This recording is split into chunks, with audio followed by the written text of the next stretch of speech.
Welcome to dreamy desk. ഇന്ന് ഞാൻ ഈ പിസ്ത ഷെല്ല് വെച്ചിട്ട് ദേ പൂക്കൾ ഉണ്ടാക്കാൻ വേണ്ടിയിട്ടാണ് പോകുന്നത്. ഞാൻ ഈ പിസ്തയൊക്കെ ആയിട്ട് വന്നപ്പോൾ എൻ്റെ മനസ്സിലൊരു ചെമ്പകപ്പൂവായിരുന്നു. ചെമ്പകപ്പൂവിനിപ്പോൾ പലയിടത്ത് പല പേര് പറയുന്നുണ്ടെന്ന് എനിക്കത് തോന്നുന്നു. ഞങ്ങളുടെ നാട്ടിൽ ചെമ്പകപ്പൂ എന്നാണ് പറയുന്നത്. ഇതൊക്കെ ഒട്ടിച്ച് ഇങ്ങനെ പിസ്ത എടുത്ത് എല്ലാം ചെയ്തൊക്കെ വരുന്നിടം വരെ ചെമ്പകപ്പൂവായിരുന്നു മനസ്സിൽ. പക്ഷേ എല്ലാം ഒട്ടിച്ച് വന്നു കഴിഞ്ഞപ്പോൾ ചെമ്പകപ്പൂവിൻ്റെ ലുക്കുണ്ടോ അതിനെന്ന് ചോദിച്ചാൽ എനിക്ക് തന്നെ സംശയമായി തുടങ്ങി. ഇതൊരു ചെമ്പകപ്പൂ പോലെ ആയിട്ടുണ്ടോ എന്ന്. എന്തായാലും പൂക്കൾ ഇവിടെ ഉണ്ടാക്കി എടുത്തിട്ടുണ്ട്. പിന്നെ ഇതിൻ്റെ ഇലയ്ക്കൊക്കെ കുറച്ച് നാച്ചുറാലിറ്റി വരാൻ വേണ്ടിയിട്ട് ഞാനൊരു ഒറിജിനൽ ഇല പറിച്ച് ടിഷ്യൂവിൽ വെച്ച് അതിൻ്റെ ഫെവിക്കോളും വെള്ളവും മിക്സ് ചെയ്ത് ആ ഒരു മിക്സൊക്കെ തേച്ച് കൊടുത്തിട്ട് പ്രിൻ്റൊക്കെ വരുത്തിയിട്ടാണ് എടുത്തത്.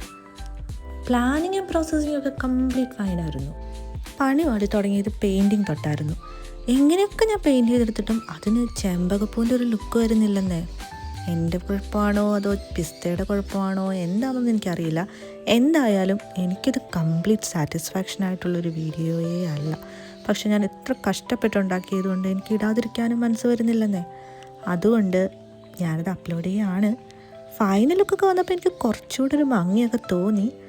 എന്നാലും ഞാൻ വിചാരിച്ചത്ര ബ്യൂട്ടിഫുൾ ആയോ എന്ന് ചോദിച്ചാൽ ഇല്ല എന്ന് എനിക്ക് പറയാൻ പറ്റും. എന്നാലും ഒരു ക്യൂട്ടുണ്ടല്ലേ കാണാനായിട്ട്. അപ്പോൾ വീഡിയോ ഇഷ്ടപ്പെട്ടാൽ സബ്സ്ക്രൈബും ലൈക്കും ഒക്കെ ചെയ്യൂ. മറ്റൊരു വീഡിയോ ആയിട്ട് നാളെ കാണാം.